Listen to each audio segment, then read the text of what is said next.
కాబట్టి మాజీ రాష్ట్రపతి రామ్నాథ్ కోవింద్ కమిటీ ఇచ్చినటువంటి నివేదికకు కేంద్ర కేబినెట్ ఆమోదం చెప్పింది.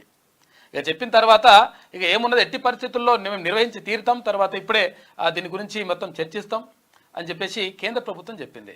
అసలు జమిలీ ఎన్నికలు అంటే ఏంటి అంటే, అసలు యాక్చువల్గా దీనికి ఈ ప్రతిపాదన ప్రకారం ఇక్కడ అన్ని రాష్ట్రాలకు ఇప్పుడు మనకు ఒకసారి అంటే 2019లో మనకు అసెంబ్లీ ఎన్నికలు జరిగినాయి.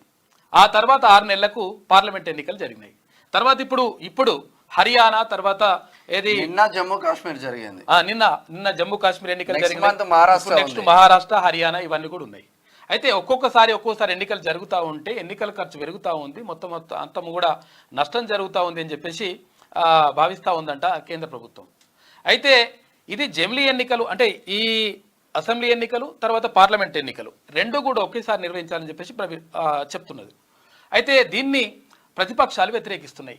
కారణం ఏంటి అంటే, ఈ రెండు ఒకేసారి నిర్వహించడం ద్వారా నష్టం జరుగుతుంది. ఇది భారతీయ జనతా పార్టీకి, ఎన్డీఏ కూటమికి అనుకూలంగా అంటే మోడీకి అనుకూలంగా తీర్పు ఇచ్చేందుకు, తర్వాత అందుకు అనుగుణంగా వీళ్ళు ఒక చట్టాన్ని తీసుకొస్తా ఉన్నారు. ఈ జమిలీ ఎన్నికలను వ్యతిరేకిస్తున్నామని చెప్పేసి ప్రతిపక్షాలు తీవ్రంగా చెప్తా ఉన్నాయి. ఒకవేళ మీరు బిల్లు పెడితే దాన్ని మేము వ్యతిరేకిస్తామని చెప్పేసి క్లియర్గా చెప్తున్నాయి. అయితే నిజంగా మరి జమిలీ ఎన్నికల ద్వారా లాభం జరుగుతుందా నష్టం జరుగుతుందా అనుకుంటే కొన్ని లాభాలు ఉన్నాయి, కొన్ని నష్టాలు కూడా ఉన్నాయి. అయితే లాభాలు ఏంటంటే ఎన్నికల ఖర్చు తగ్గుతుంది అనేటువంటిది ప్రధానమైనటువంటి అంశం. ఇక తర్వాత ఇంకొకటి ఏంటంటే నష్టాలు ఏంటిదంటే, ఇప్పుడు చిన్న ఎగ్జాంపుల్ మన దగ్గర అంటే ఒక్కొక్కసారి అంటే ఇప్పుడు మళ్ళీ ఇంకొకటి ఏంటంటే స్థానిక సంస్థలకు సంబంధించిన ఎన్నికలు కూడా 100 రోజుల్లోగా లేకపోతే 1 ఇయర్లోగా 6 సంవత్సరం లోపల అన్నీ కూడా కంప్లీట్ చేయాలని చెప్పేసి భావిస్తూ ఉన్నారు. ఒకవేళ ఇట్లా ఎన్నికలు జరిగితే ఏమవుతుందంటే, ఒకవేళ అప్పుడప్పుడు ఎన్నికలు ఉంటే అప్పుడప్పుడు ఒకవేళ ప్రభుత్వం పైన ఒత్తిడి పెరుగుతుంది, భయం ఉంటుంది, ప్రభుత్వానికి భయం భక్తి ఉంటుంది. ఎందుకంటే ఒకవేళ అప్పుడప్పుడు ఎన్నికలు ఉంటాయి కాబట్టి ఈ స్థానిక సంస్థల ఎన్నికలో లేకపోతే అసెంబ్లీ ఎన్నికలో లేకపోతే ఇంకొక రాష్ట్రంలో అంటే పార్లమెంట్ ఎన్నికలు అంటే ఒకేసారి జరుగుతాయి. కానీ ఇవన్నీ ఇట్లా ఉంటాయి కదా. ఇప్పుడు ఉన్నప్పుడు ఏమవుతుందంటే అప్పుడప్పుడు ఈ ప్రభుత్వాలు కొంతవరకు భయపడేటువంటి అవకాశం ఉంటుంది. ప్రభుత్వంలో ఉన్నటువంటి పెద్దలు నిర్ణయాలు తీసుకునేటప్పుడు ప్రజలకు అనుగుణంగా నిర్ణయాలు తీసుకునేటువంటి అవకాశం ఉంటుంది. ఒకేసారి ఒకవేళ ఎన్నికలు జరిగితే 1 సంవత్సరంలోనే మొత్తం ఎన్నికలన్నీ కంప్లీట్ అయిపోతే ఇక 4 ఏళ్ళు మమ్మల్ని ఎవడేం చేస్తున్నాడు, పాలన కొనసాగే ఆస్కారం కూడా ఎవడేం చేయడనేటువంటి ఒక ధోరణి ప్రభుత్వంలో అంటే కనిపించేటువంటి అవకాశం ఉంది. ప్రభుత్వం నడిపించే వాళ్ళు ఇక మాకు తిరుగులేదు, మేము ఎట్లనైనా పరిపాలించుకోవచ్చు, మా నిర్ణయాలు ఎట్లకైనా తీసుకోవచ్చు అనేటువంటి ఆస్కారం ఉంటుంది అనేటువంటిది నిపుణులు చెప్తున్నటువంటి మాట.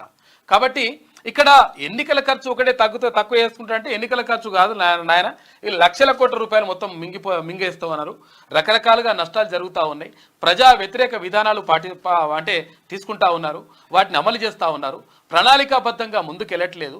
తర్వాత ఉచితాల పేరుతోటి మొత్తం కూడా ప్రజల్ని మోసం చేస్తూ ఉన్నారు.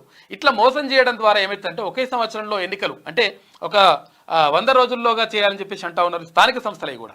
ఇవన్నీ కూడా ఒకసారి జరిగితే ఏమవుతుందంటే ఈ 4 ఏళ్ళు ఎన్నికలు ఏముండయి.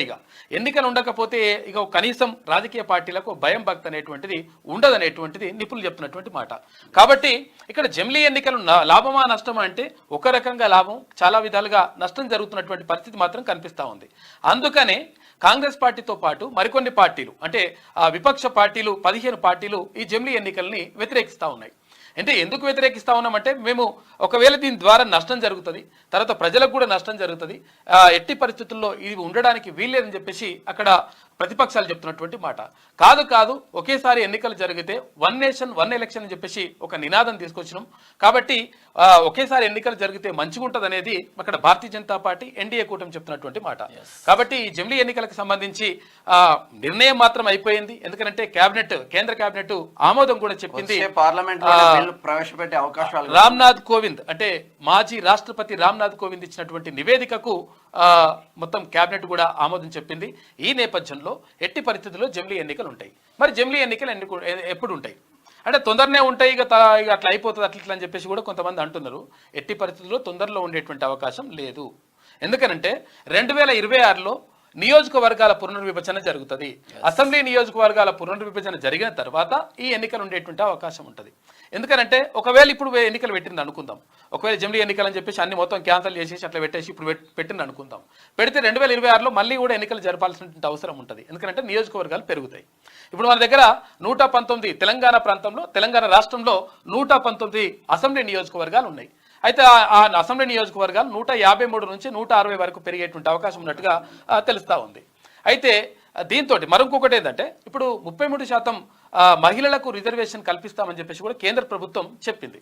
అయితే ఈ నేపథ్యంలో మరి ఆ మహిళలకు 33% రిజర్వేషన్ కల్పించేటువంటి అంశం కూడా తెరపైకి వస్తుంది. తర్వాత 2026లో కూడా అంటే ఈ నియోజకవర్గాల పునర్విభజన జరుగుతుంది కాబట్టి ఎట్టి పరిస్థితుల్లో ఇప్పుడు జరిగేటువంటి అవకాశం లేదు. మరి ఎప్పుడు ఉంటాయి ఎన్నికలు? 28 కానీ 2028 కానీ 2029 గాను ఉండేటువంటి అవకాశం ఉన్నది. ఎందుకంటే 2028లో ఒకవేళ పెట్టాలనుకుంటే ఇప్పుడు మనకి అసెంబ్లీ ఎన్నికలు జరిగిన అంటే 2019లో జరిగినాయి కదా, 2028లో పెట్టాల్సి ఉంటుంది ఒకవేళ. కానీ కేంద్ర ప్రభుత్వం ఇట్లనే నిర్ణయం తీసుకుంటుందా, లేకపోతే 2019 కాకుండా 2028 కాకుండా 2029 వరకు కూడా వెళ్ళేటువంటి అవకాశం ఉంటుందా అంటే వెళ్ళేటువంటి అవకాశం కూడా ఉంది. ఎందుకంటే ఒక 6 నెలలు పొడిగించేటువంటి అవకాశం ఉంది. 6 నెలలు ఇక్కడ అసెంబ్లీ ఎన్నికలకు, తర్వాత అక్కడ పార్లమెంట్ ఎన్నికలకు అంటే పెంచి, ఒకవేళ మనము ముందు 6 నెలలు ముందైనాయి కదా మనకు అసెంబ్లీ ఎన్నికలు, వాటిని పెంచి 2029లో చేసేటువంటి అవకాశం కూడా కనిపిస్తా ఉంది. ఇది జమిలీ ఎన్నికలకు సంబంధించినటువంటి అంశం. లెబనాన్ పై మాత్రం దాడులు కొనసాగుతున్నాయి.